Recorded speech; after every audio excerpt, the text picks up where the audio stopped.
Hey guys, it's Matt. Before we get started, I just wanted to let you know that we talk about the Sony Hack and the interview and everything. Obviously, this is a sprawling, huge thing that's going on, and we're not at all the authorities on it or anything. So this is something that's very big right now, and it's something that's ongoing, and that's going to have probably far-reaching implications for the movie industry right now. And that's something that obviously we love, and it's something that's important to you too if you're listening to this. So I just wanted to say that I encourage you to research and look up everything that's going on with it, because like I said, it's a big thing that's happening. So yeah, and the Slash Filmcast did a bonus episode devoted to it that they just released like yesterday at the time of this release of this episode.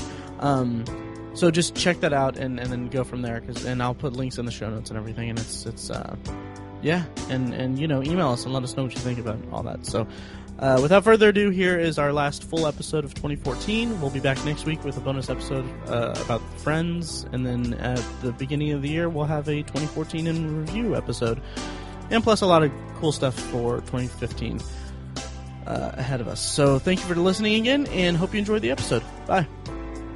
This is Matt Hurt at Obsessive Viewer on Twitter. This is Tiny at Obsessive Tiny on Twitter. And this is Mike at I Am Mike White on Twitter. And this is ObsessiveViewer.com's The Obsessive Viewer Podcast.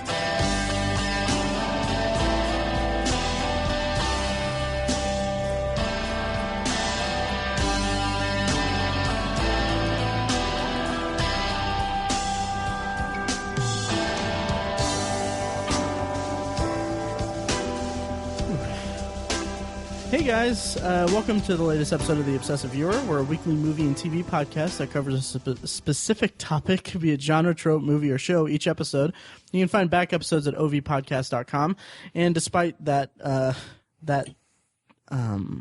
description, this week we're actually doing a informal conversation episode. We call it Extended Potpourri. Potpourri is the section of the podcast where we talk about pretty much anything we want, movie or TV related, anything that we're into, anything that we're looking forward to, anything we want as long as it smells good. And this episode is just a full-on potpourri episode. So we don't have a topic, and to be honest, it's our excuse to just catch up with each other. Pretty much, and it couldn't come at a better time, because we're here at the end. Like, this is the last like full blown episode that we're going to have for the year, except for one bonus episode we're going to have next week. And this, like, I'm using it as an excuse to just basically talk about as much of the stuff that I've been watching the past here in the run-up of here in the last couple months that I haven't gotten. That's kind of fallen through the cracks, I guess. Yeah. Sounds good. Yeah. I have an anecdote before we get started, though. So I've switched shifts. Like, if longtime listeners will know that I used to work nights and now I work day shift. And since switching shifts, I've had less time to listen to podcasts. So in order to increase my podcast consumption, I've been listening to a lot of shows at 1.6 times speed using Pocket Casts app, which if you're on Android, that's like a really good app. But anyway, so for pure S's and G's, I decided to listen to one of our episodes at half speed, and it was hilarious. Like, which episode? It was OV087. It was another extended potpourri, actually, the one where we talked about Dawn of the Planet of the Apes and a couple other movies.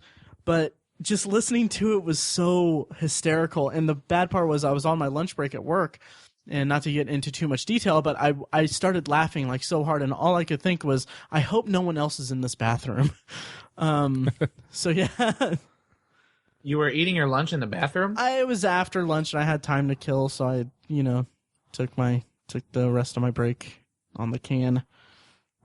Gotcha. So being that this is extended potpourri, I just wanted to kind of just go kind of around the table and discuss topics and stuff. And the first one I wanted to bring up actually is kind of a big news piece that broke Kind of funny. Last week when we recorded, this happened the day after we recorded. So I'm editing the podcast and I'm like, why can't this have happened like yesterday? But I'm talking about the whole Sony hack and Sony canceling the release of the interview. Mm-hmm.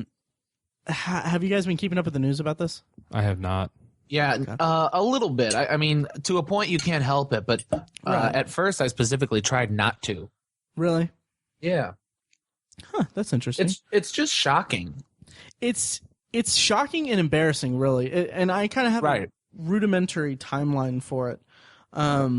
Basically, it started with emails from Sony. Like, hackers hacked into Sony's servers and stuff, and they obtained.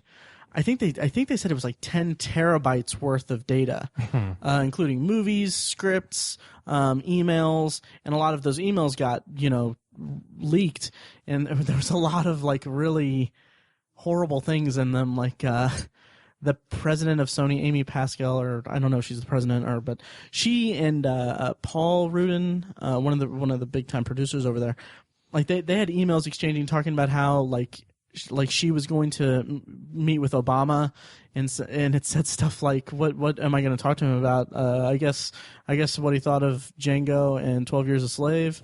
Oh Yeah. Oh. And calling like Angelina Jolie a spoiled brat, and calling.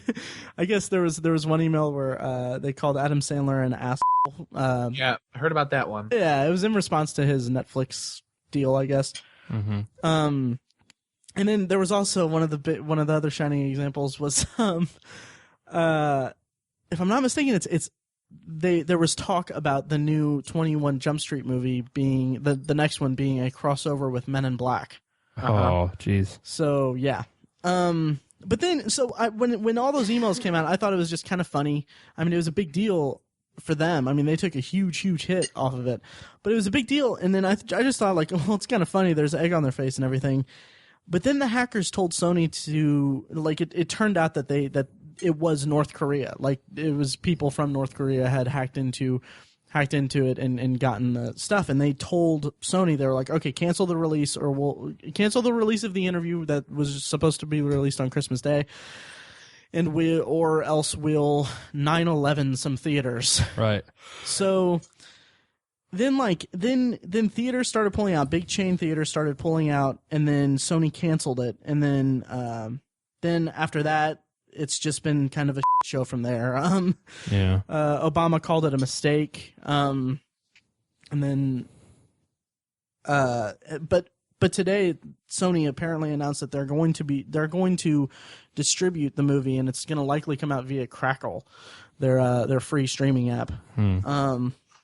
But just my whole takeaway from all this is that Sony just, oh my God, like the fact that they actually bulked to terrorist demands is just embarrassing, and it just really puts a bad light on us as a country, and actually gives some legitimacy to North Korea, which has just been they're in the practice of leveling, just, they're not to be taken seriously in their threats like that. They've done it in the past, I believe. But yeah. Yeah. So it's just depressing. Well, apparently they have the ability to hack into a multi-billion-dollar corporation. And, Right, and I think that's the fear, right. is that if they did this, what else are they capable of? Yeah. Well, yeah. Yeah, that's true. That is true. But also it's a corporation that was stupid enough to send racist emails about Obama on their public servers. So I don't know what kind of infrastructure that Sony has. And granted, yes, it is a major corporation and all that stuff, and it is a big deal like that. But it's also, I don't know, it just left a sour taste in my mouth that they actually just pulled the release, and Yeah. And like seeing some of the news, yeah, like, and I guess the hacker said like, okay, well, we'll let you release it, but you need to make these changes, and it's just like, just left a sour taste in my mouth. Yeah, I mean that's what's messed up, is that they're shelving what would probably be a huge movie. Yeah, I mean it's probably making money, and it's been highly publicized. up until this point. That's what's shocking about it to me. Yeah. Reading some comments online, like when they said when they said that they would 9/11 the theater, that they would 9/11 screening and stuff like that. Like I think that was the actual vernacular that they used. But when they said that, like I'm not that excited about seeing the interview. Like it doesn't look that good to me. But when I heard that, I was like, I kind of want to see it now. I might actually go see it just to have it as like an anecdote. Like, oh yeah, this whole big thing happened, and I saw it, and I'm alive. But just kind of like just to anecdotally see it, and that kind of makes me think that I wonder what all is in that 10 terabytes of data, because like they threatened to release it and everything, and Sony pulled it, which you've got to imagine that they should have been able to realize that this was huge promotion for them. Right. Like people would have seen that movie if it had been released on the day, but they balked at it because I kind of wonder what kind of information is in that data. Yeah, there's a lot of people saying that it's a conspiracy theory, and it's a conspiracy, and it's a marketing ploy. Yeah. Like they're gonna do all this, and then like Monday they're gonna announce, well, we're just gonna go ahead and release it on Christmas Day, so go out and see it, and just tons of people are just gonna turn out. It would probably work, which is what's disturbing, but yeah, I don't know if I think that's really the case. I don't, solely because they actually canceled the release. Maybe. Yeah. I guess maybe it could have been, and it could still be that, and maybe it backfired when the theaters pulled it from their screenings and stuff. Yeah. I could see that, but I mean it's gone so far that I don't think that it's something that. Right. Yeah. I might have thought that on the first day. Right. But not now. Yeah. Mike, do you have anything to say about it? No, not anything new. Again, like I said, I've tried to ignore it. I didn't want to see the movie initially, but kind of like you said, now I kind of do. Right. I thought it looked pretty funny. Yeah, I mean, I like the guys involved. I like Seth Rogen. And just the concept. Who the hell's made a movie like that? That's ridiculous, right. Yeah. It's just funny. Yeah, like Obama, when he said that it was a mistake, I might actually put in the sound here. Sony's a corporation. It suffered significant damage. There were threats against its employees. I am sympathetic to the concerns that they faced. Having said all that, yes, I think they made a mistake. We cannot have a society in which some dictator someplace can start imposing censorship here in the United States. Because if somebody is able to intimidate folks out of releasing a satirical movie, imagine what they start doing when they see a documentary that they don't like, or news reports that they don't like. Or even worse, imagine if producers and distributors and others start engaging in self-censorship because they don't want to offend the sensibilities of somebody whose sensibilities probably need to be offended.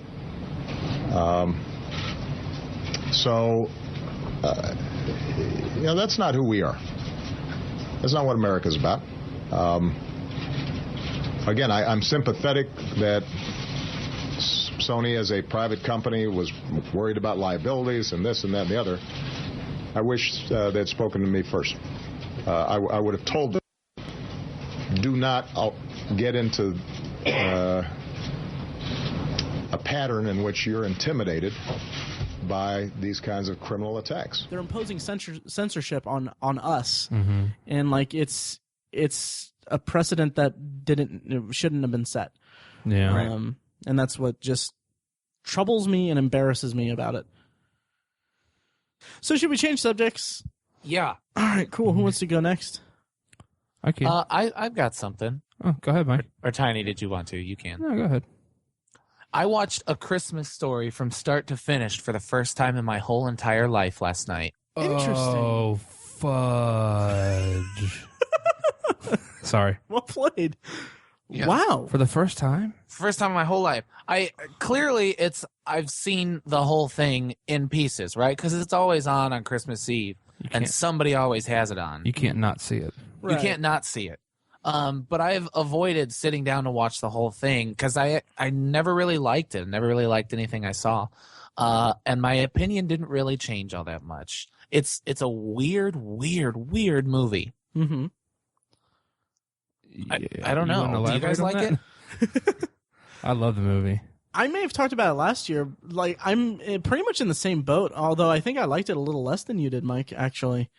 Oh, really? Yeah, because I was just kind of, again, I kind of grew up with it, like playing it in passing. And when I sat down to watch it, like a year or two ago, I don't even remember, I was just kind of like, okay, that was a movie. Yeah, I mean, like by then I'd already kind of cultivated my own Christmas movie repertoire, or my own Christmas movie pantheon, I guess. So when I came to it, it wasn't really from a place of, oh my God, this is amazing. Yeah. Or this is like an integral part of it. It's like this, it was almost like a retroactive, like kind of, okay, this is important to, the Christmas season, but I'm kind of out of the loop. Almost kind of similar to how I feel about Star Wars in a weird extent. Tiny, you're a bigger fan of A Christmas Story than Big fan, yeah. It's been a part of family holiday tradition since I was a kid. Part of it was filmed in Indiana. Right. Yeah. I think it takes place in Indiana.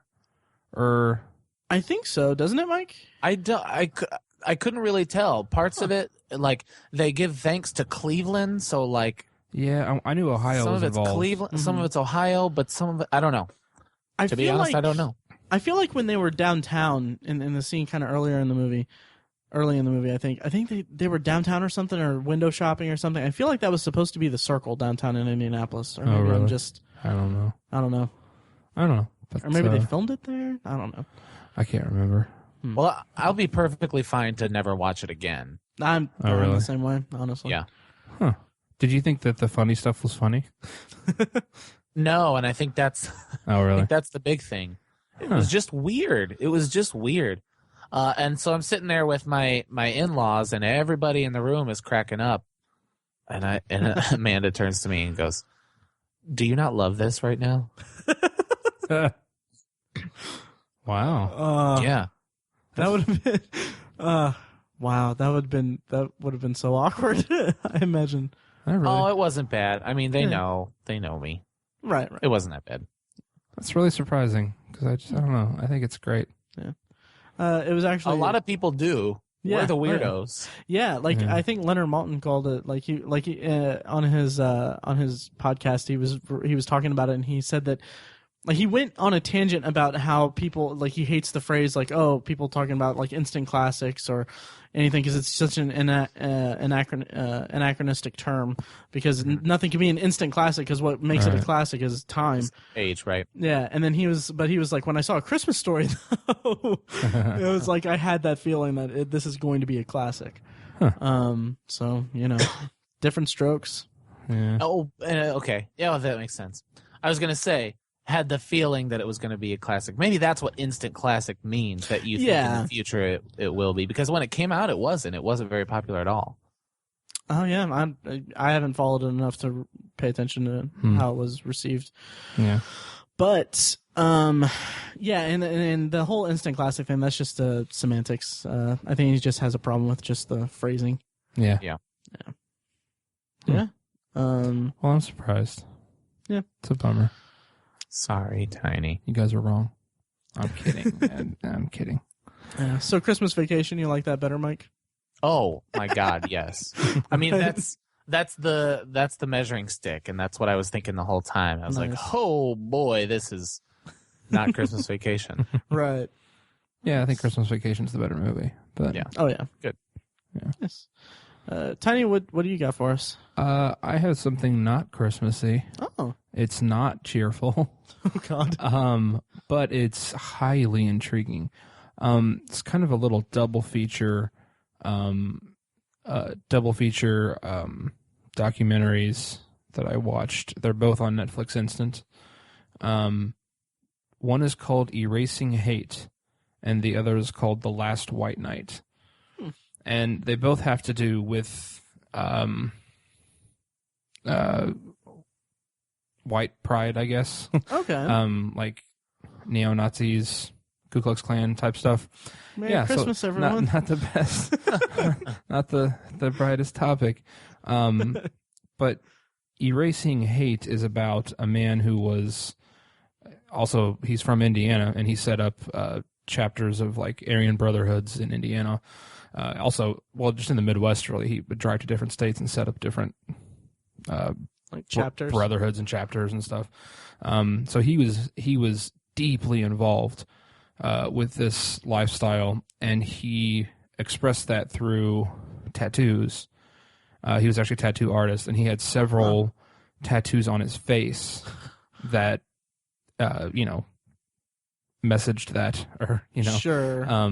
And so he completely changed his ways and like kind of saw the light, and like he got married and had some kids and stuff, and he was an alcoholic, and his life was just terrible, and he kind of just basically changed his opinion. And so in order to support his kids, he wants to be able to get a job, which is hard. It's hard to do when you have a swastika on your face.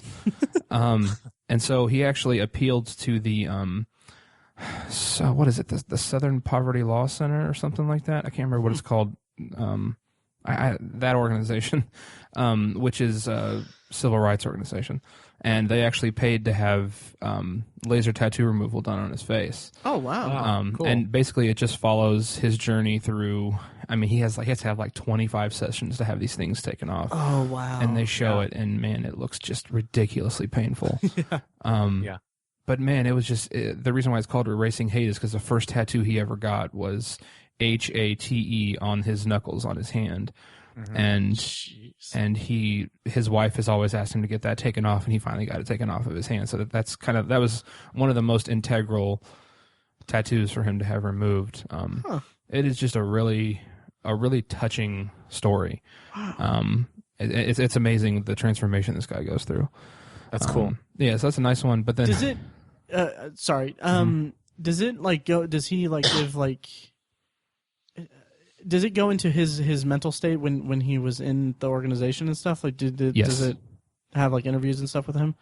Not while he was still right. Like but I that. mean, like, is he candid about his involvement? Oh with yeah. it? Oh definitely. Really? Yeah. That sounds, and that's called Erasing Hate, and it's on Netflix. Erasing Hate, and it's on Netflix. I'm gonna have to see that because, like, just in my head, like when you say like, oh, he has hate tattooed on his knuckles, I'm like, like, okay, like just as a person, like he, like, you know how like people that are like of a mindset, like they think that they're right. It's like, how can someone think that they're right, but they have like hate? Like it's not like saying like, okay, well, it's a weird perspective. It is. Yeah.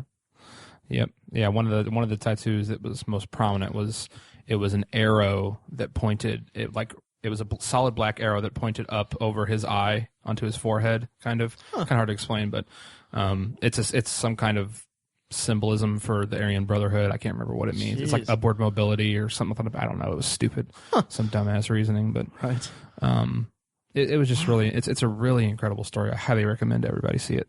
Yes. But then the other one is it's called The Last White Knight, and it's about this man. He's a Canadian filmmaker, and back in 1963 he traveled down to Mississippi to register black voters to vote.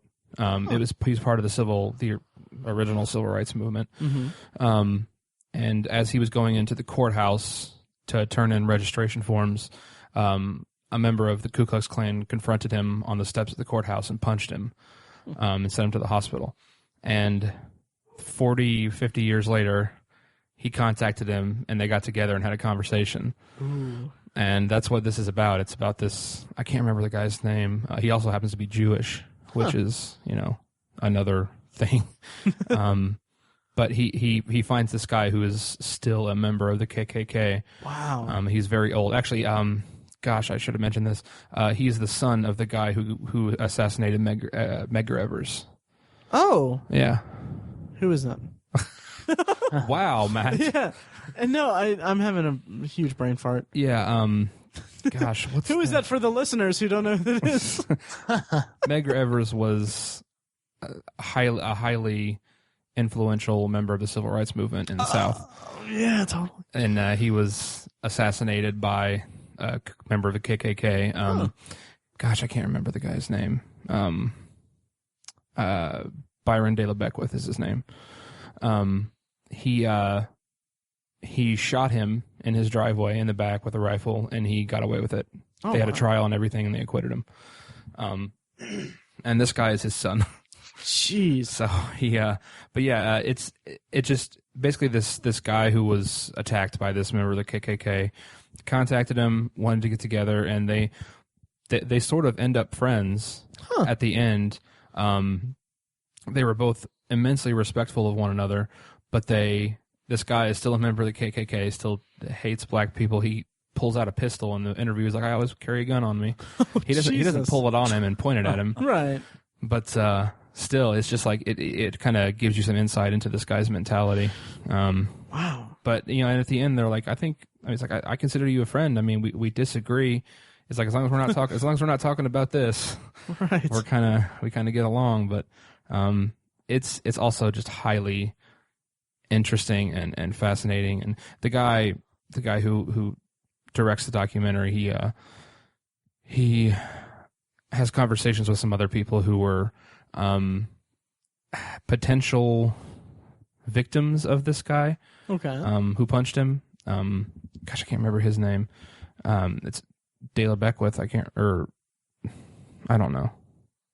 Something, I don't know. He apparently harassed some other people. He doesn't admit to a lot of it, but it's thought that he was involved in some of these other kind of noteworthy events that happened during that whole conflict. And so the guy talks to some of the victims of that and some other people. It's just a really good documentary. Nice. So, and what was it called again? It's called oh gosh, The Last White Night. The Last White Night. And it's on Netflix? It's on Netflix Instant. Interesting. Well, maybe I'll check it out when I'm drinking eggnog on Christmas with my family. Oh, man. Wow. Yeah, they're not necessarily Well, the Erasing Hate is cheerful because the guy Right. just totally makes a 180, and it's really inspiring. But Right. It's just not a cheerful subject. Right. So, Right. Yeah. Huh. That's interesting. Mm-hmm. So then, is it on me? Yeah. Yep. Cool. So recently, I watched Mud. Nice.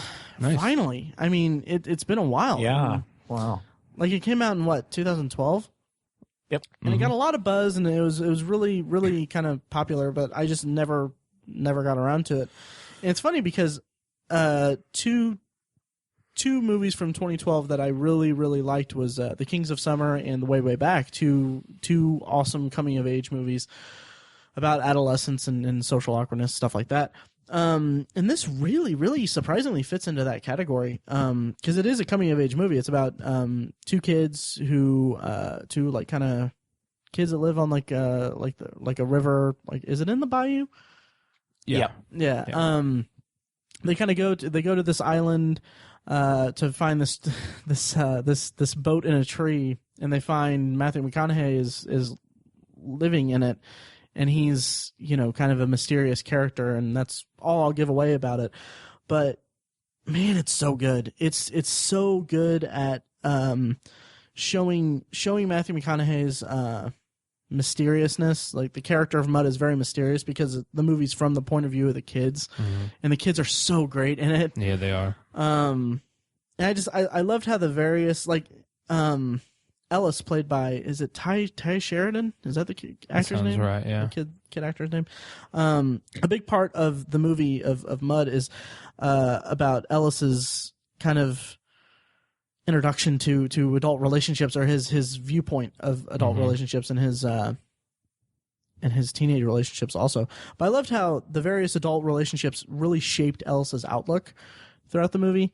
And it was just a really touching movie about growing up and kind of learning about human relationships, really.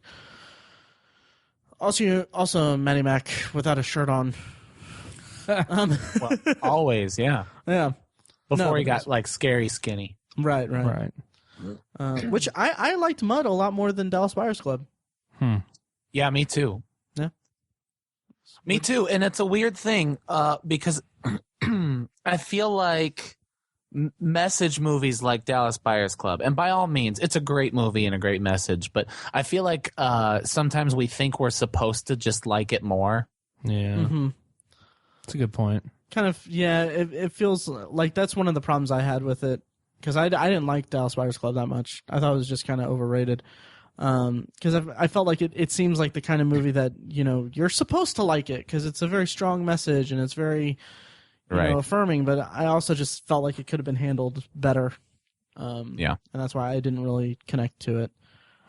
But yeah, Mud was good. It was. Yeah, I need to buy it. Although I think I would say that I enjoyed The Kings of Summer just a little bit more. Have you talked about that one? I don't know if I remember that movie. I probably did. That's the one. Yeah, he did several episodes ago. Oh, yeah. He used to be fond of that one. Yeah. That's the one with the three kids who kind of go into the woods and like they build their own house, and it's like they're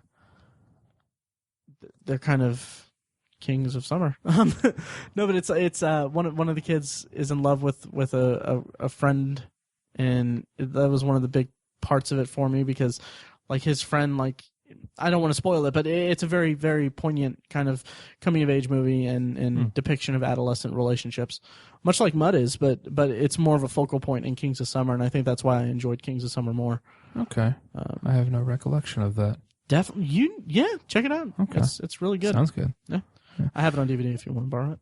Okay. Yeah, and Ty Sheridan, who played the lead basically in Mud. Right. He also gave a very good performance in the movie Joe with Nicolas Cage playing the lead. Oh. Which Nicolas Cage was good as well. But yeah, Ty Sheridan was really good in that. Kind of a similar character, sort of abused and just not really exposed to some things he probably shouldn't have been exposed to. Okay. So he's just a good actor apparently. So, yeah. Nice. Sweet. I believe Mike is next. Yep. I guess I could start by talking about The Hobbit Episode 3, Return of the Five Armies. Yeah, we all three saw it, so let's dig into it. We did, yeah. So this hopefully this will be robust. Mm-hmm.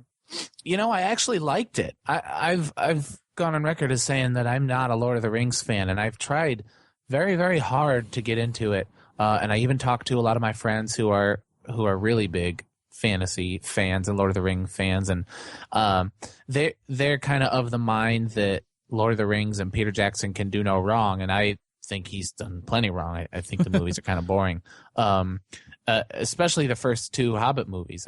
The second one was not fun at all. But this third one, I really enjoyed it a lot. I wish there was more Smaug. It's no spoiler to say that he dies about 20 minutes in. I mean, if you're any fan at all, you know that. If you're any fan at all, you've already seen it. Yeah, but, and if you know anything about basic storytelling. Yeah. And so it was, I mean, there are several missteps. It didn't, I mean, it won't make my end of the year list at all, but I was impressed with it. For a change, I finally enjoyed one. Interesting. Did you happen to read my article, or my review of it, which you can find at obsessiveviewer.com? I can't say that I did yet. Oh, okay. Interesting. Tiny, what do you think of it? Or Mike, did you have more to say about it? No, you can go ahead. Okay. Tiny? Yeah, I liked it as well. I thought it was one of the better entries in probably the best one of the trilogy. Okay. Yeah, I liked. I don't know. I think the first one, the simplicity of the first one, was a little more enjoyable, maybe. But I just, we were talking about it as we left. Me and Matt saw it together, I think Peter Jackson is the best in the business at doing like ancient battle scenes like that. I mean, It just doesn't get any better than that. I love his his ability to demonstrate the scale of those battles and the aerial shots and just the action is just ridiculously satisfying, and I love that stuff. But other than that, a lot of the stuff in the movie was just kind of like filler. Like the relationship between Hot Dwarf and Freckles from Lost was just I just did not care at all. Yeah, and didn't care about that in the first two movies either. But that's it just drug the movies on so needlessly. Agreed, fully.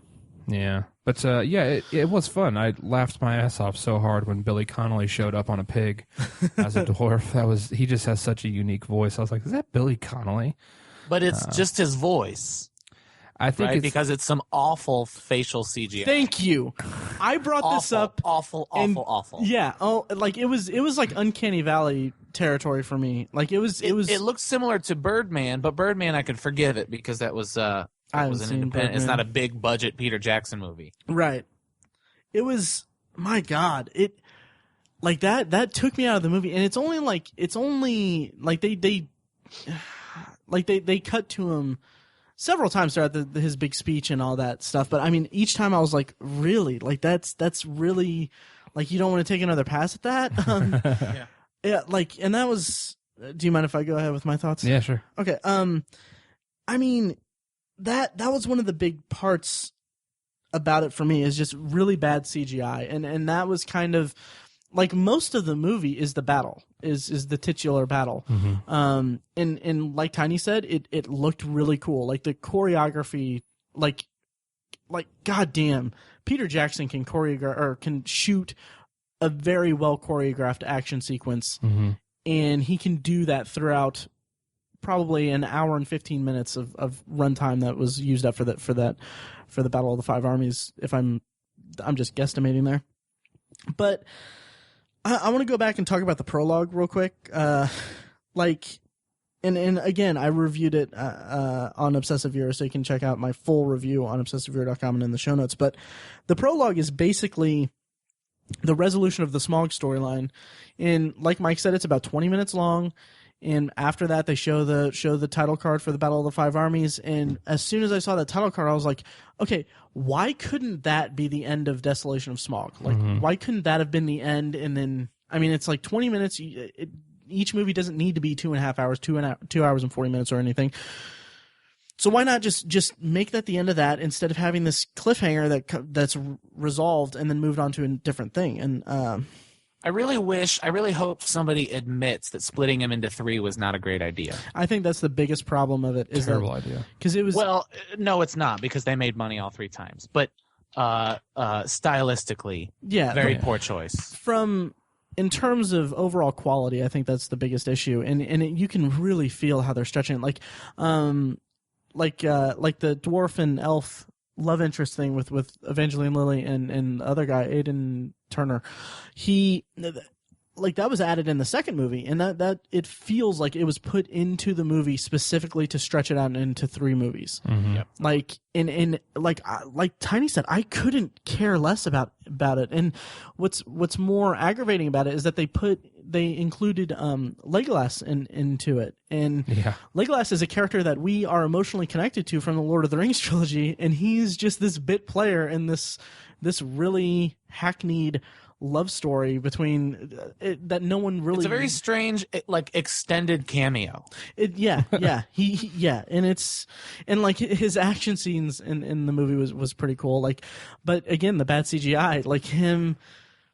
Not to give anything away, but there's a part where he's running as a makeshift bridge is collapsing under his feet, and just the combination of the slow motion and just the CGI, it just looks awful. Like, it looks just absolutely horrendous to me. But the movie really held my attention.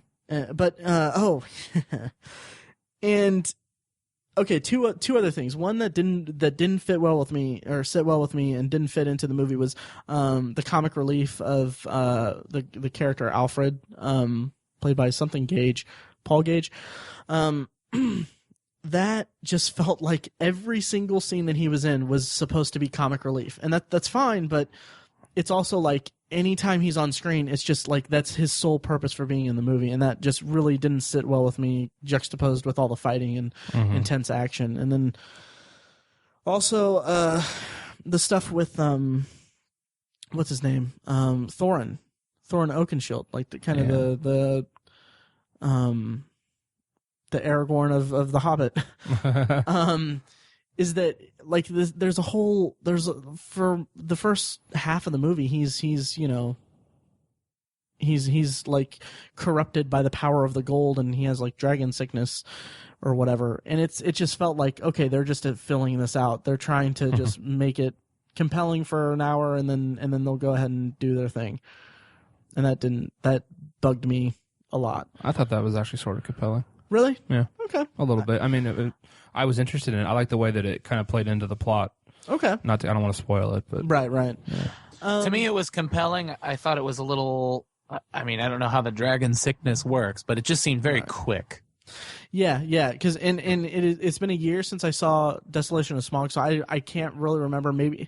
Maybe it was, or it should have been set up in the second movie, but it just felt like, oh, okay, he saw the door and now he's going into it, and then suddenly Bilbo is like, oh yeah, he's been in there for 4 days, and he's kind of not acting like himself. That's true. Yeah, it struck me as just wrong. That's funny. That's where they shave time. Yeah, exactly. Yeah. But finally, just there was such a lazy attempt to connect it to Lord of the Rings. Also, Yeah. I mean.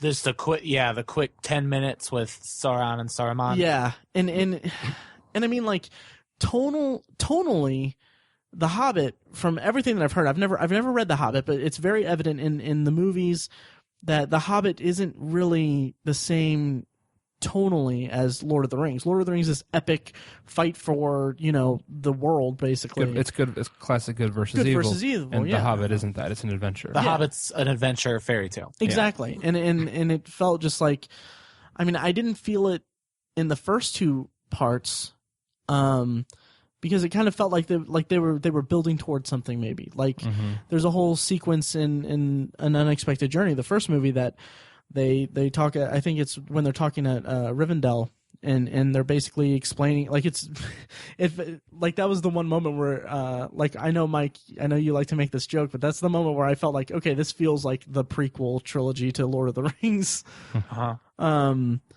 And I was okay with it. I was okay with that. But then they didn't pay it off. They didn't connect it to Lord of the Rings enough. They just had like this kind of throwaway scene, and a really lame throwaway line involving Legolas and his buddy. I don't know if that was his dad. His dad, yeah. Like there was a throwaway line like, "Oh, hey, this is what's in your future, buddy." Yeah. I was just I felt like I felt like a noob for one of the first times in my entire life. How so? I am a fanboy through and through, by all means. Right? I mean, I have a vast swath of interests, and I care deeply about all of them. Lord of the Rings clearly is not one of them, and it is the type of thing that people who love it really love it. So when they did that little nod to the future or whatever, literally the entire crowd went, "Oh!" And I turned to Jake and said, "What is he talking about?" Oh, wow, really? Yeah, I have no idea. Really, I couldn't give a less about the Lord of the Rings. Interesting. And I've tried. In fact, I'm actually going over to my friend Jake's house tomorrow, and we're going to watch Fellowship together. Oh, that's cool. The extended editions on Blu-ray? I don't know. Okay. I put in my review too. I mean, I've seen five of the Middle-earth movies in the theater, and I double dipped with Lord of the Rings extended editions when they came out on Blu-ray. So, and I mean, I'm not a massive fan of it. I'm not a huge fan of it. Really, the reason that I double dipped is that A, the movies look spectacular, and B, the extended editions, they have just some of the most thorough special features of anything. They're amazing. It's insane. Like, I remember you, like, years and years ago on DVD, when they were on DVD, I remember you telling me that you spent like a weekend or something just watching everything. Oh, I spent like a week. It's like 40 hours. Right. Yeah. Too much. And all of it's very interesting. Yeah. Oh, yeah. Yeah. Like the way that they have it segmented for all the special features going from script to screen, it's just it's I love that kind of content. Yeah. But but by this movie I was just completely unaffected. I didn't, and the thing about like Thorin Oakenshield, like his whole dragon sickness thing, is that I followed him through 2 movies and this is the 3rd one, and I couldn't really care any less about him or any of the dwarfs really. It just felt like just disjointed and really not phoned in, but just really scrambled. Yeah. It didn't sit well with me. Having said that, when they come out with the inevitable complete box set with all the extended editions on Blu-ray, maybe I don't know if I'll buy it, but Yeah. I might. We'll see. Yeah. I definitely, absolutely won't. Understandable. And I love Martin Freeman. Oh God, he's so awesome. He's just perfect he is for Bilbo. absolutely the best part. Yeah. Oh yeah. Not enough of him either. Yeah. Yeah. I mean, I liked one or two of the dwarves as well. I don't know their name. That was another thing. Is like I can name you the original Fellowship. I can tell you all their names, but these guys, no. And that's funny because, like, in my head, I'm just kind of chalking that up with I think there's 14 characters in that. Yeah. That grouping, including Bilbo and Thorin and all that. Yeah. But I mean, the Fellowship. I mean, I'm not going to count all of them, but there's almost the same amount. Mm-hmm. There's 12. There's 12. Yeah. Isn't it? Yeah, it's 12. It's the same exact amount. So yeah, it's just, and they're all clearly defined. Yeah, I think they had the advantage of they kind of broke off into groups. They get separated in the first movie in Lord of the Rings. Right. They break off into groups, so you kind of have to focus on all the characters individually. Right. For that, but still, it doesn't really matter. It just didn't connect to it. Right. Way, so. Yeah, like I said, I reviewed it on Obsessive Viewer. Check it out. Cool. Anything else about The Hobbit? Nope. No. All right. Tiny, is it your go? I don't know. Is it? Yeah, I think so. Yeah, it is. Yeah. Okay. There was I saw an article on, I think it was probably BuzzFeed or something like that, but it was like 10 of the best movies on Netflix that you've never heard of and don't have on your queue or something like that. Okay. So anytime I see something like that, I'm going to look at it regardless of what the source is, just because. And one of the movies that was listed on there was this film called Detachment. Huh. I had never heard of it. Didn't know anything about it. But Mike, I think you might be interested in it as a teacher, as an educator. Okay. The movie is about Adrian Brody is the star, and he plays a substitute teacher, kind of a long-term substitute teacher, which is sort of an oxymoron, but right. Yeah. It happens. I did it twice. Oh, okay, yeah. But he specializes in inner city schools and very like rundown, not good schools where they're more like it's more like babysitting than it is educating, I guess. And so as a result of that, he's become a very, very bitter and sort of a detached person, basically. And it's sort of about his journey through what that's like to be that kind of teacher, and they kind of focus in on some of the other teachers that work there who are, they're just phoning it in, and their entire lives are affected by how hard it is to do this job. And that also focuses on some students as well who are, having a rough go. It's just, I don't want to give too much away about it. It's not a very long movie, but it's just really interesting. They kind of have these like these interviews, like sort of mockumentary style interviews with these teachers. One of whom is Adrian Brody. Okay. And just they just talk about the ups and downs of being a teacher, and it's a very dark, somber movie. It's hard to be such a downer this episode, but it's just fascinating to me. I wanted to be a teacher for a long time, and right. Wow. Yeah. After a while, I realized that I would be a terrible teacher. I think you'd be pretty good at it. I'm too late. I think you would be too, Tiny. I'm too laid back. I'd like to do whatever the hell you want. I don't care. I'm too busy. I'm too eager to seek approval. So, be like, oh, you guys want to use your cell phones? Go ahead, guys. Go ahead. You guys want to cheat? Oh, that's a clever way to cheat, buddy. You shouldn't do that. You shouldn't do that, but tisk tisk. You got me. So yeah, I'm fascinated by. I think I respect the hell out of teachers because I can't imagine trying to do it myself. So that's why I was interested in it. It's really good. You should check it out. It's called Detachment. Detachment. Nice. Yeah, I'll check that out. Yep. It's back on me, I suppose. Yes, sir. Real briefly, I'll talk about this one. It's called the Babadook. Babadook. It's you got in my head, Mike. It's all good. Before off air, we discussed the pronunciation of it. Anyway, so the Babadook. It's an Australian horror movie. It's about a monster. It's about a widowed single mother who is raising her 6-year-old son. And the monster of a children's book comes to life, basically. And it's getting a lot of buzz, and man, is it deserving of it. It's so good. Like I talked about it on my episode of the Nerds You're Looking For podcast that I did. But my God, it's such, like, in terms of scares, it's not like that, like, scary. It's more unnerving to me. Like some of the techniques and some of the scares were actually pretty effective, but it took a backseat to me because it's such a heart-wrenching depiction of grief, and it's kind of a really strong. The narrative is really built around the despair of being a single parent and the loneliness and isolation that the main character faces in that. Like she can't have like a moment to herself or anything like that. She's completely alone. She doesn't have like a strong support system.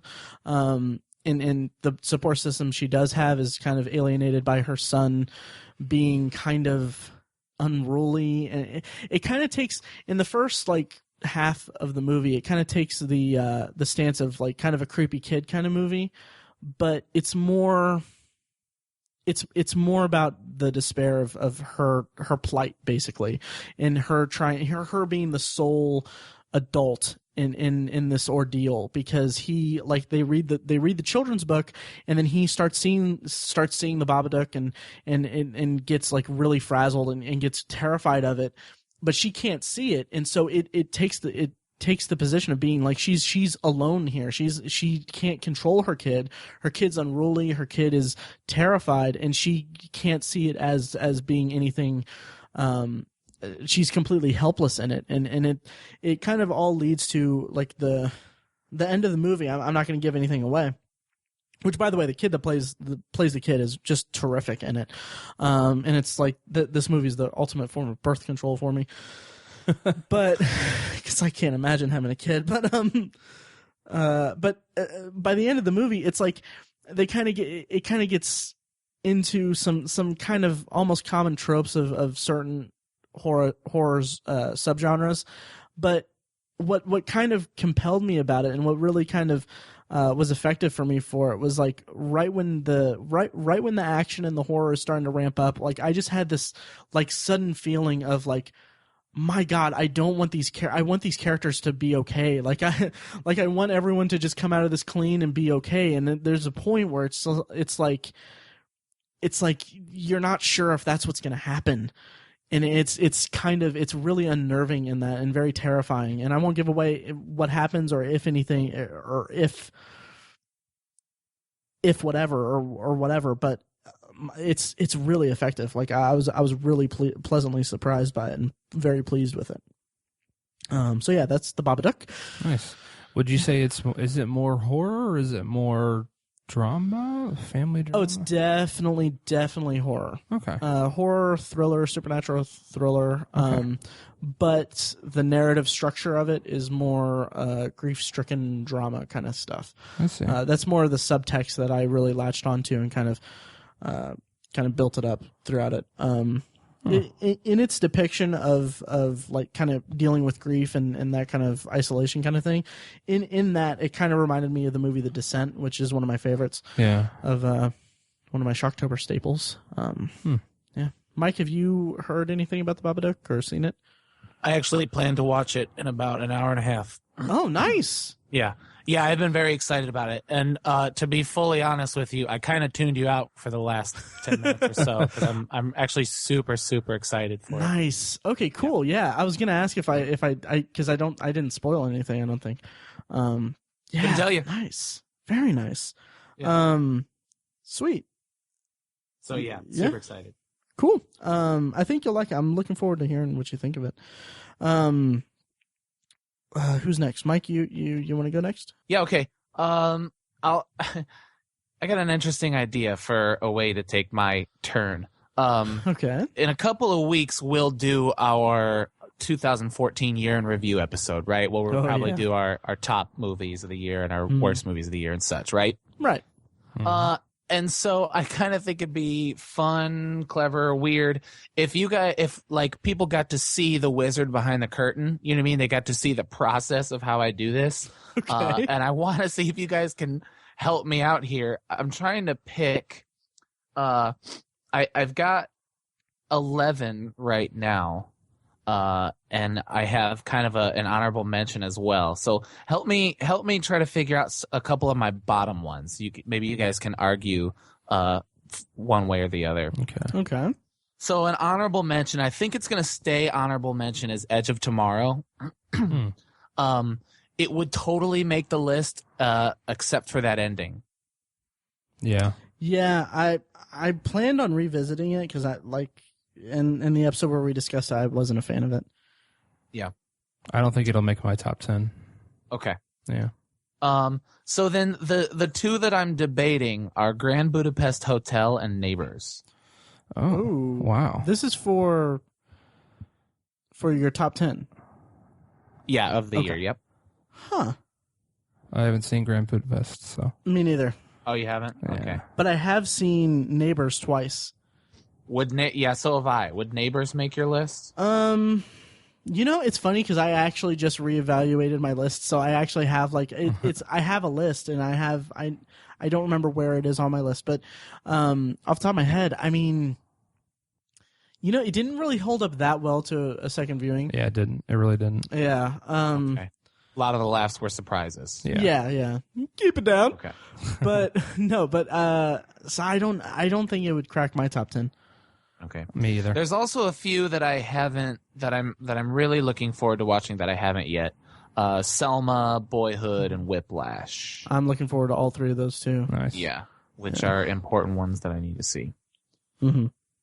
So there's that. Oh, and Theory of Everything. Oh yeah. Yeah, I want to see that. Yeah, I want to see it too. We almost saw it instead of The Hobbit, but I got some work to do in the next 10 days. Yeah, so do I. Yeah. I'm planning on seeing a movie tomorrow. I don't know what though. All right, so no help from you guys, but Not much.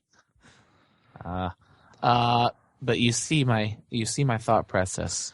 Yeah. Find out in a couple of weeks what Mike decided. I haven't taken a crack at my list yet for the top 10 of the year. Ooh. I mean, there are some that I know are going to be on it. Yeah. But I haven't started positioning things or anything. Okay. Let's talk about the process really quickly. Because I've been working Saturdays the last couple weeks, and there's not much to do at work on Saturday. So I took my laptop last week or yesterday at the time of the recording, and I basically just sat and really redid my movies watched files because I'm really ridiculous with it because I have just multiple Word files. Yes, you are. Yeah. Multiple Word files for different things, like the chronological list. That's like the home. That's like the main list. Then I have each movie separated by year, and then I have a list for first viewings. I have a list for first viewings ranked, but I'm dropping that completely because I'm not good at ranking things, and I'm not good at ranking things in bulk, like hundreds of things. So it's like basically saying like, okay. That's basically like saying like, okay, well, what's better? like for sake of argument, this isn't on the list or anything because I've seen it like before, but say like I see a movie like Schindler's List for the first time, like where does that rank with like a 2014 movie like that I really liked, like the Skeleton Twins that I'll talk about later. It seems just kind of like lost in the shuffle a lot. So I have a dedicated word file for 2014 movies, like movies that came out in 2014. So I have like that in a list and that ranked. So my top 10 list and bottom 10 list is kind of static there. And then I also added to that list, I added a list of movies from 2014 that I want to see. And then what I'm going to do is next year I'm going to copy that file, the 2014 list, into a new Word document in my 2015 folder, and I'm going to have and this is really boring everyone, I'm sure, but I'm going to have a separate list for like 2014 ranked adjusted, like the 2014 movies that I catch up on in 2015. I think, that's nice. Yeah, and I think I'll just have that as like a one year offset kind of thing. So like in 2016, I'm not like if I watch a movie from 2014 in 2016, I'm not going to add it to the list. It'll just be like a 1 year kind of pattern or like a thing. I ran into a similar problem when I saw Silver Linings Playbook in January. Yeah, and that's kind of a common problem with us because we live in Indiana. Like Mike, you're in Evansville, we're in Indianapolis. Yeah, and I mean, like Keystone Art's really good about getting limited release movies and stuff, but they'll have them for a week. Yeah, exactly. Or two. Oh yeah. And a lot of times movies are released like just in New York and LA for like Christmas week or like the week of like Christmas Day for like a week just to get for awards consideration. Right. So, and then they'll get the wide release where we'll get it in all the theaters in January. Like that's the same with Nebraska this year. I watched Nebraska in February and I loved it, and it was one of the top movies. Nebraska and 12 Years a Slave are like on the top of my first viewings ranked list.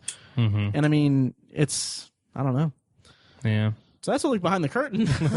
Yeah. Tiny, you just have just the chronological list, right?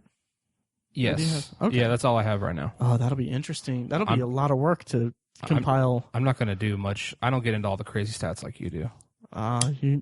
You don't live yet. No, I have my top viewing of the month, and I have my least favorite of the month, and biggest surprise, best newcomer for each. I have that stuff for each month. Yeah, I still have that too. Yeah. Which last month it was kind of a struggle because like I think I only watched like 4. We'll get into that with the 2014 in review episode. Yeah. So anyway, so it'll be interesting to see how you do the 2014 movies though, because they're all in a mix on your chronological list. I'm excited. It's one of my favorite episodes of the year. Me too. I actually re-listened to our 2013 one in preparation. Nice. And I'm trying to get the guys to agree to do a midway through the 2010s episode. Yeah, we'll see about that. That'll be We'll discuss it off air. It could be a short. Right. Anyway, moving Tiny, on. Well, we're not midway through the 2010s yet. Next year we will be. We will be on December 31st. End of next year will be. No, because it goes 2000. from 2010 to 19. Yeah, and it'll be 5 years in. Yeah, he's right. Okay. Yeah. So 2010 is considered the first year of the 2010s. That makes sense. Yeah. Right. Okay. You're really tired. I am tired. So anyway, what do you got? What do you got next, Tiny? I think Matt's seen this. It's another movie I watched. I don't have anything about stuff coming up. I'm boring today. The movie called The One I Love. Yeah, that's on my list too. I was going to bring it up. Go ahead. I wasn't sure if you have you seen that, Mike? No, I haven't. Okay, it's on Netflix Instant, and it stars Mark Duplass. I think the Duplass brothers produced it. They did, yeah, but they didn't write or direct it. No. So, it sort of has a Duplass brothers feel to it. Absolutely. It's cool. Okay? No. Okay. Did you not like it? No, I liked it a lot actually. Yeah, I liked it. It was it's just kind of this interesting movie about this married couple who's kind of in peril they're sort of struggling to get through their marriage, and they're just fighting a lot, I guess. And they're going to counseling, marriage counseling, and their counselor sends them to this this getaway, basically, at a sort of a country home for a weekend to just kind of spend time together. And it just kind of goes from there, and things happen. Yeah, it's really hard to talk about this movie. It really is. I mean, all I'll say is that it's similar to, what's the time travel movie that he was in? What's that called? Looking for Safety Not Guaranteed. Safety Not Guaranteed. Safety Not Guaranteed. I could see that. It's similar to that, in that there is a sci-fi aspect to it, like a legitimate sci-fi aspect to it. Right. Yeah, which is kind of a strange thing. I wasn't expecting that at all. Mm-hmm. And it just kind of comes out of nowhere, and I'm like, I am hooked. Tell me what's happening. Yeah. It's a really interesting movie, and I liked the performances a lot. Mm-hmm. It was a difficult performances. Oh yeah. For both of the main actors, played by Mark Duplass and Elizabeth Moss. Yeah. She was great in that. She was terrific. They were both great. Yeah. Like in my notes, I have it that they're great sparring partners in terms of acting. Yeah. Yeah. If you don't mind, I want to share my thoughts on it real Please. quick. I really, really liked it. And I felt like the certain sci-fi elements to it, not to say too much, but it really enhanced what the movie was going for, which I felt like the movie was just a really unique study of relationships. Mm-hmm. And it really enhanced it. Like, it wasn't like used in a gimmicky kind of way. It was like, it was integral to the story, and it really fit incredibly well to the story that they were telling. I felt like the movie kind of lost its footing a little bit toward the end. But by the end of it, it kind of, I won't say that, that's too spoilery, but the movie really leaves you with a lot to think about, and it's a very contemplative movie about the characters and about like their statements about relationships and what changing who you are to fit the needs of your partner. That's a big theme of the movie. And, compromise and stuff. Yeah, and it's that kind of, it's a really interesting movie in that regard, and it's both about that and about people's people's willingness to change for the sake of their partners and stuff. And I thought that was just really well depicted. Yeah, and it's kind of it presents these scenarios that essentially forces the audience member to say, how would I react in this situation? Right. Which is that's a really valuable thing a really valuable skill to have as a filmmaker, and that's an incredible thing to do with a movie, because it's hard to do, and a lot of movies don't challenge their audience that way. Right. And it's, you can sit there and watch and be like, man, what would I do in this situation? Yeah. And even if you think, oh, I can't believe he just did that. I can't believe he did that. That's terrible that he would do that. Normally, I think that's how most people would react in these kinds of situations. But the situations are sort of presented in the way that, like, okay, you might disagree with what this character did, but can you really blame them for acting that way? It's like, not everyone is as strong as everyone else. That's exactly right. Like, that's what it's a very human portrayal of, very human, their actions. It's so great. Yeah. But I really liked it. So yeah, I liked it too. Yeah. Nice. Yep. Mike, have you heard or seen anything about it? No, not at all, actually. Okay. It's on Netflix Instant. Just throwing it out there. Add it to the list. Yeah. Nice. That's actually a really good segue to mine. To my next one. I believe I'm next. The Skeleton Twins. I referenced it earlier in the episode, I think. My God, I loved this scary. Movie. It's not. It's Kristen Wiig and Bill Hader play siblings, estranged siblings, and like, I was so hooked on this movie from the opening voiceover. I might actually cut it in and put it into this episode because it was so effective. I don't know. Maybe we were doomed from the beginning. I mean, it's not like Dad was Mr. Sunshine. Sometimes I think all our problems came directly from him. But a lot of the good stuff did too. Remember what he always called us? The gruesome twosome. He told us to stick together, no matter what.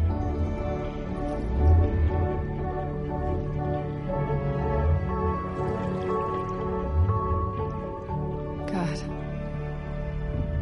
What the hell happened to us? But the movie is about their relationship, the siblings' relationship. There's something that something happens early in the movie that causes Bill Hader to move back home to New York with Kristen Wiig, and they're both in different places in their life, or they're very unhappy. It's about depression between these two estranged siblings, and it kind of morphs into this story about codependence and how they're kind of just right for each other, to be a part of each other's lives. And the thing that struck me the most about it, that I absolutely loved, is the way that the backstory of the characters and their relationships and their relationships with other people, the way that it unfurls throughout the movie is so organic and natural, because you kind of get this, like, they kind of have these kind of throwaway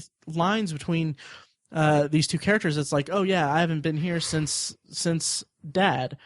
And you don't really get what it is. You kind of get a little piece of information about something about their dad, and then eventually, like, it comes to it grows from there. It plants a seed, and then another piece of dialogue tells you more about that situation and their relationship with their dad and stuff. And then Bill Hader's relationship with a character played by Ty Burrell, who's fantastic in it.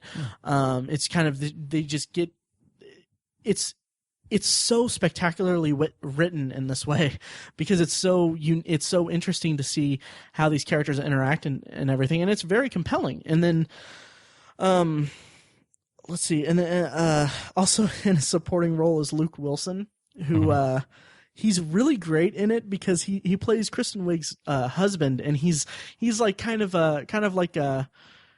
dopey, kind of vapid, but like super nice and friendly, and like best husband ever kind of character. So he's dopey and vapid, but he's like incredibly likable, and it's so interesting to see that juxtaposed with this very kind of intense story about depression and siblings kind of coming to terms with their need of each other, I guess. And one of the things that I really love about it is it kind of has this kind of quintessential, like, like, obviously it's two estranged siblings who haven't seen each other in 10 years, kind of like mingling again. So there's obviously like these kind of rapport building scenes and montages and stuff of them kind of, getting more comfortable with each other. And what I love about it is that for the most part, this movie is a straight drama, and having it be Bill Hader and Kristen Wiig, they're two obviously very strong comedic actors. So seeing their sibling bonding scenes is like on another level from just a traditional like movie in this regard, because they're very affable, they're very likable, they're very comfortable, and it's funny to see. It's fun and funny to see them get along so well. That sounds really intriguing. Bill Hader playing dramatic. Yeah. So yeah, and that's all I'll say about it. I've talked a lot about it, but man, it's so good. It's like I'll probably be talking about it in a couple weeks in our 2014 episode. Wow. Honestly.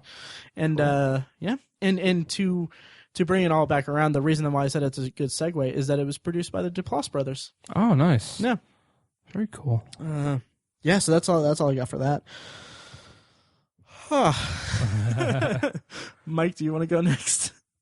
Yeah, so this kind of, I guess, going back to all the Sony news that we've been talking about, but today I watched Spider-Man 2, Amazing Spider-Man 2, for the first time at home since I saw it in theaters. I saw it in theaters twice. And the more and more I watch it, the less I like it. It really, it's really soured in my mind.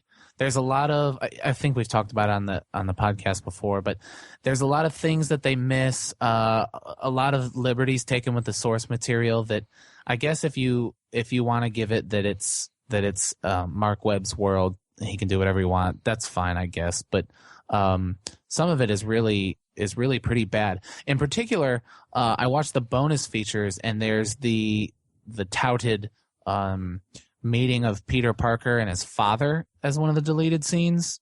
Huh. I haven't heard and about that. it is just totally out of place, and I'm so glad they didn't use it. All this said, I'm hoping that all this information we're getting about the possibility that Spider-Man will be in the Marvel universe, that all of this is moo. It's like a cow's opinion, and so I'm just hoping moot. Of course, is what I mean to say. Right. I'm hoping it all goes away, and I'm hoping that the Amazing Spider-Man franchise is just one that we'll forget after a while. Wow. I haven't seen it yet. Seen it again since the theater yet. Question: 2 things. One about the special features. Does it have the footage of Mary Jane? Anywhere? Oh, you know what? I didn't get that far. Oh, okay. And 2, I don't know that she filmed any footage though. I don't know. From what I understand, they filmed it. Like, she was on set and they filmed it, but then they scrapped it to focus more on Gwen Stacy. Well, I know she was there, and I know it was scrapped, but I could have sworn that they cut her. They let her go before she filmed the whole lot. Huh. I don't know. If you're listening and you have info about that, I could be wrong. Wrong. No, that's fine. And also, do the scenes between Peter Parker and Gwen Stacy, like kind of the relationship kind of scenes, does that hold up? Because I really connected to that. I really enjoyed that. Yes, absolutely. It does hold up for sure. Well, that's good. For sure. It's one of the few good things about it. Yeah. Uh-huh. Yeah. Huh. Okay. Yeah. It's kind of funny because I kind of impulsively bought the first one on Blu-ray, so it's in my collection. I kind of feel like I don't want to buy the second one. Yeah. I don't even really feel like revisiting it, and I'm like, okay, maybe I can give that away at Sharktober in Irvington next year or something. Wow. Yeah, it's okay. Tiny, you got something? I do. I have one last one. Shocker, it's a documentary. I've been watching a lot of documentaries this year. Right. Just it's one of my favorite genres of movies. I know it sounds like a little pretentious, like, oh, I watched this documentary. Right. I swear that's not my motivation at all. It's just that I think it's an incredible way to learn, and I just find it highly interesting. So, this one is actually a Netflix original. Oh. It is called Print the Legend. Oh yeah, you told me about this. Go ahead. Yeah, it is. Man, it's so good. It's about the burgeoning 3D printer, home 3D printer market, if you will. You may recall from a year or two ago, there was a guy who 3D printed a functioning firearm from his house. That was kind of the peak of the whole interest in this. But it's really interesting. This documentary focuses on these startup companies who are building their own 3D printers, and it's kind of cool because it just reminds me so much of the whole Silicon Valley explosion and how the whole personal computer explosion of the 80s and 90s, just because it's all about a technology that's been around for 30, 40 plus years, but they just compartmentalize it, make it smaller, and they stick it on your top of your desk. God. It's a desktop 3D printer, but industrial 3D printers have been around for 30 or 40 years. Wow. It's just it's so interesting about how it mixes in like some business philosophy with, I don't know, like manufacturing philosophy and just how some of these companies want to be Microsoft, and some of them would just rather be kind of like Apple and sort of build a brand slowly and become the biggest tech company in the world, which Apple is now. But it's just really interesting how just the different philosophies of these different characters. They're not characters, they're real people, but just how they want to grow their business and just how they feel about this industry, because there's sort of some variations in how it works, because like some of the printers can be like they can crank out a lot of stuff really quickly, but it's not going to be like super high quality. Right. But there's other ones that can print it out a little bit slower and not quite as industrially. Sure. But it's going to be super good, high quality stuff, like on par with what they can make in factories. Wow. And it's just kind of about which one is better. Is there a market for both? Okay. You know, it's like in 5 years, will there be a market for both, or will one just take over? Right. And there's just all this philosophy about how they want to take it. It's where they want to take their businesses and how it can grow and what it could eventually be. And it's all just so mysterious right now. And you know, it felt like looking into the early stages of something that in 10 years, you know, it's going to be ubiquitous the way computers are now. Wow. And so I felt like, you know, you're kind of getting in at like the ground level, looking at the genesis sort of this business. Which I'm not really a big business guy. Like, you know, there's some people who read Wall Street Journal every day and they talk about stocks and whatever. I don't know. That's not me at all. Right. But the story of how Silicon Valley exploded and how there was this revolution in personal computers it's just a really great story. Wow. It's a really interesting story, and I feel like this sort of has that potential almost. Holy crap! That's how it's presented, anyways. Huh. I'm so impressed and delighted with Netflix's dedication to the genre of documentaries, because this is an original Netflix. Like Netflix produced it. Wow! And it is professional. I mean, it is a damn good documentary. Like I hope it can be nominated for an Oscar. I think it's that good. Wow! For best documentary. So it's really great.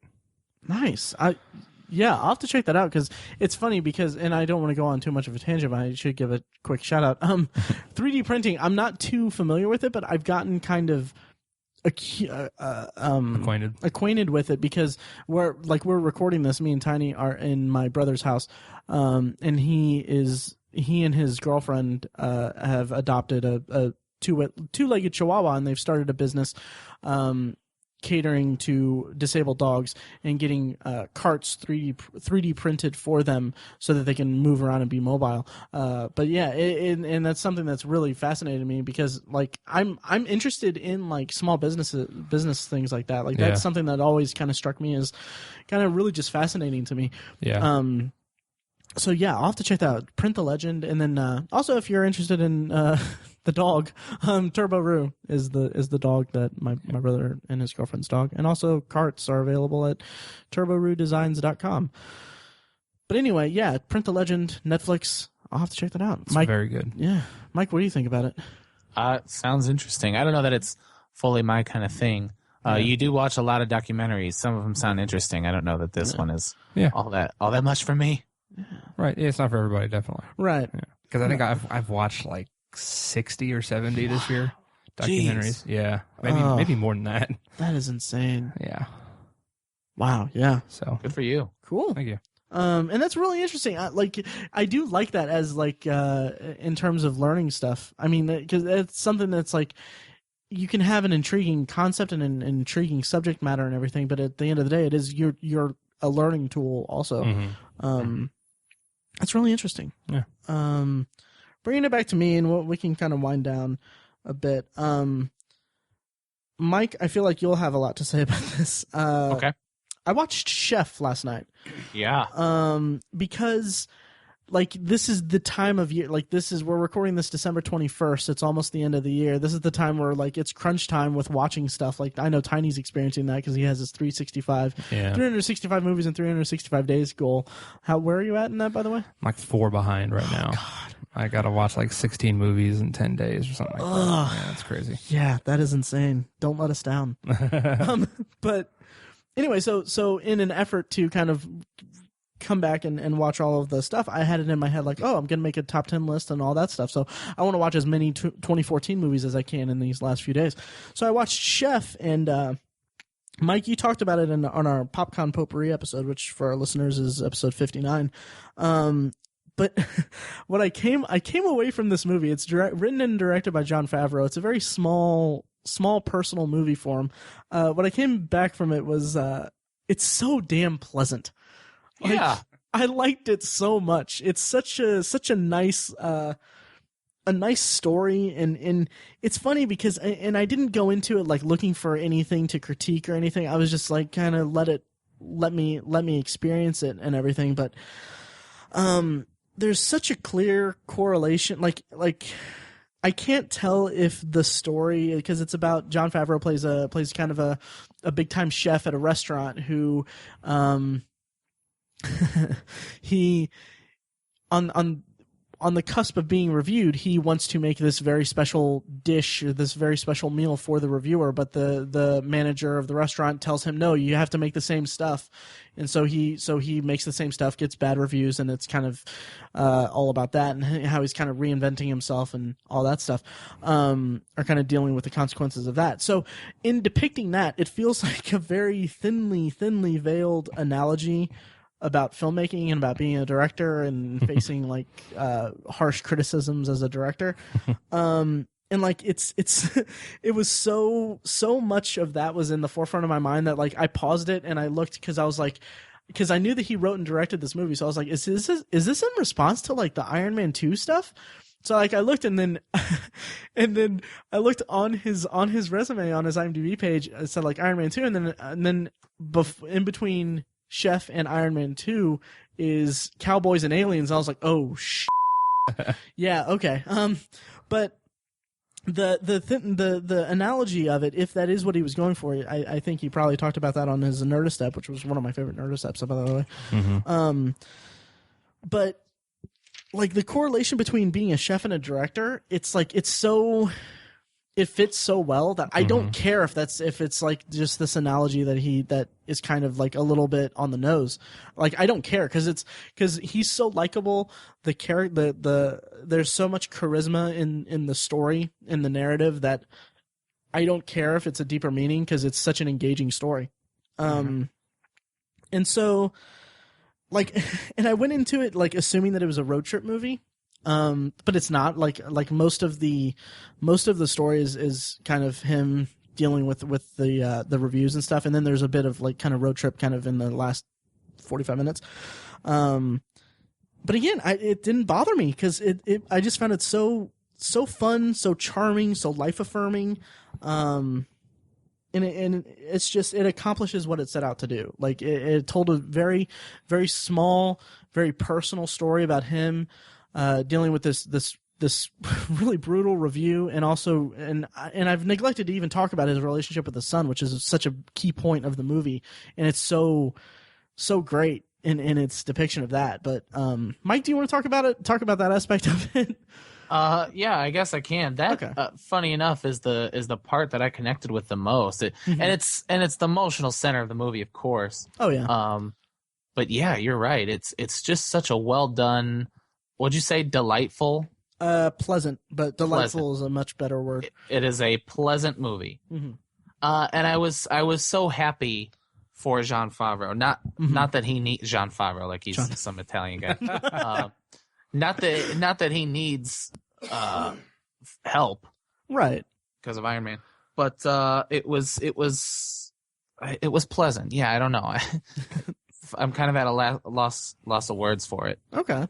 Yeah, and I'll say right now it is on my top 10 list. Nice. I think it's probably on mine too, or it might just get under it. But yeah, and it's so like, I don't know. I mean, like, I don't know how else to describe it except, like I said, it's life affirming and very pleasant, and very, very, very good, like that, like heartfelt and stuff like that. And I mean, like from my own personal point of view from it, like this is the kind of movie that I needed to see at this point, like of the year of in my life or whatever. Because I mean, you know, not to get too personal, but I've been feeling kind of like kind of, you know, like seasonal, like the season's changing, and it's just kind of like feeling kind of just like don't really want to. I don't know. I just feeling kind of just crappy. But this movie's just like, I'm so charmed by it. I'm so pleased with Jon Favreau. That's the beauty of movies. Yeah, exactly. Yep. Yeah. That's the whole idea. And we got Tiny over here talking about skinheads and stuff. I'm just kidding, buddy. Yeah, you mentioned his Nerdist episode. I haven't seen Chef yet, but that Nerdist episode is a top 10 Nerdist episode by easily. Yeah, absolutely. So it's 2 hours. It's 2 hours, but it feels like 45 minutes. Right. Because he's just so passionate, and he just loves that format of long story or long form interviews. Man, he's just great. Yeah. We need to get him on here. But yeah, and winding down, I'll throw out one last one, then we can wrap up. I watched You've Got Mail. It's on Netflix. Or I think it's about to leave at Netflix, so hurry up last week. I won't. But no, it's a charming rom-com. I actually watched it in preparation for listening to an episode of Kate's Take, podcast. We actually met her at Starbase Indy. Yeah. I believe you can actually hear her on our panel, towards the end. Toward the end, not the lady that interrupted us, but the other female voice.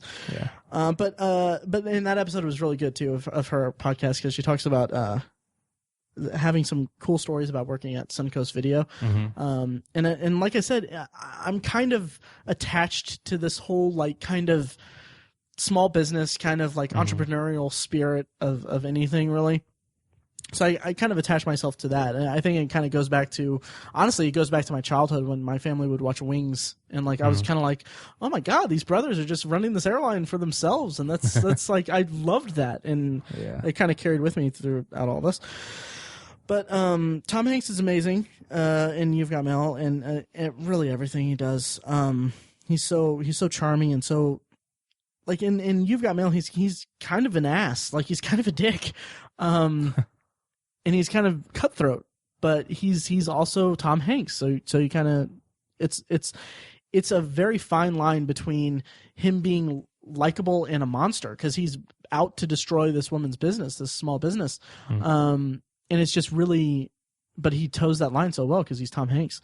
So you still root for him, but it's I'll leave off saying this, that it says a surprising amount about small business versus big corporations and stuff like that, and it's stuff that kind of resonates today, especially with, I mean, when's the last time? Well, like I just had a conversation with a friend of mine today about bookstores and big chain bookstores. Like I went to Books A Million, and that's like the last like kind of big chain bookstore in the area, besides like one Borders and one Barnes and Noble, where they used to be all over the place. Right.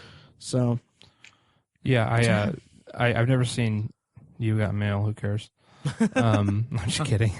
I'm just not interested in it, really. Sure. But Kate's Take podcast, it's really interesting. I've only listened to the first episode. Right. Is that the one with the Where Dreams May Come? Or What Dreams May Come? Yeah. Yeah. And the reason I haven't listened to it anymore is because at the time the only other one she had was Who's Coming to Dinner, and I have never seen that movie. Right. Guess Who's Coming to Dinner? Yeah.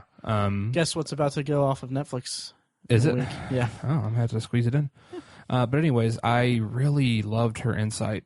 And just that's such a great idea for a podcast. Yeah. And she hits the mark really well. For our listeners, it's a monthly podcast where she basically tells she takes a movie and she talks about how it affected her life and how it resonates with her life and stuff. Right. So it's really interesting. Yeah, and I loved how she talked about how she misses that video stores don't exist anymore. Yeah. I mean, like you can go to Best Buy and browse the DVDs, but not like the best example was Suncoast Video. It's a dedicated video, home movie store. Right. And they would just have, I remember there used to be one in a mall here on the west side. Yes. And I would go in there and you could just spend an hour and a half and you would want to drop like $200. Yeah. You would have to, it'd be like, it's that classic scenario of deciding what you want to get. You'd have like 10 things in your hands and be like, I got to put like 5 of these back. Right. And I miss that. Me too. It's now it's shopping carts on Amazon. Right. You scroll with your thumb on your phone on Amazon, which there's an aesthetic to that too, but it's just not the same feeling.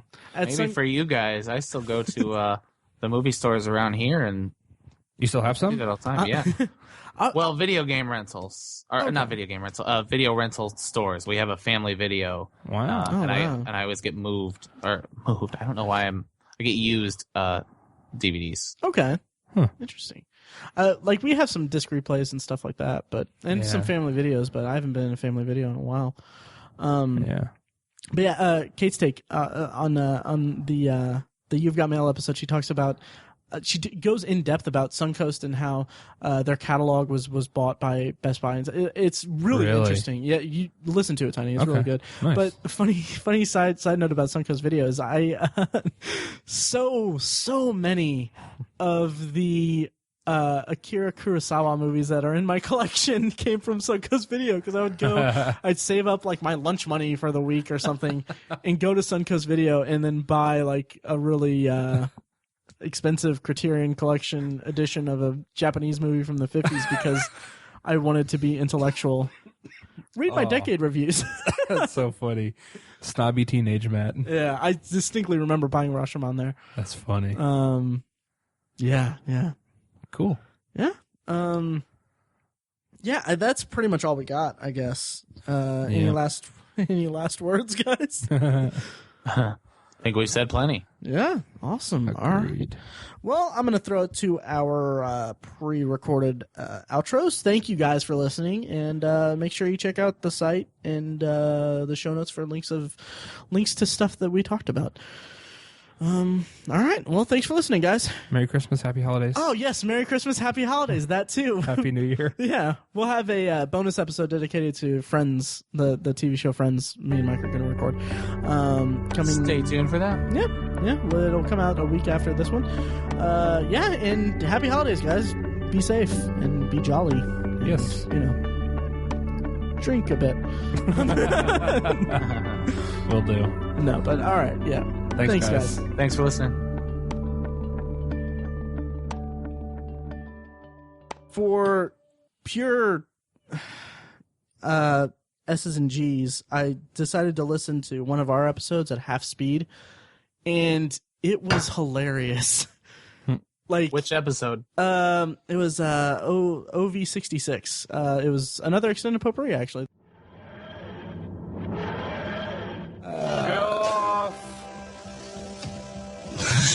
Who, me? No, what? Nothing. I ain't saying it. Whatever. Your middle name is Lawrence. Wow. Yeah. It is Lawrence. I was so embarrassed by that for a long time. Really? Yeah, it's like an old man's name. And I tried to keep a secret for a long time in like 8th grade. It came out, and I was so embarrassed, and I don't know why. It's not that big a deal. Yeah. Huh. It's a common. Yeah, it's a good one. I almost called you Michael Lawrence in the pod chat just for Michael Lawrence. S's and G's. But I didn't. Yeah. So that's how I know I'm not the guy who wrote and directed School of Rock. I'm not that Mike White. Ah, Mike White. He was also. I'm also not Spawn from the Spawn movie or Black Dynamite from Black Dynamite. Wow.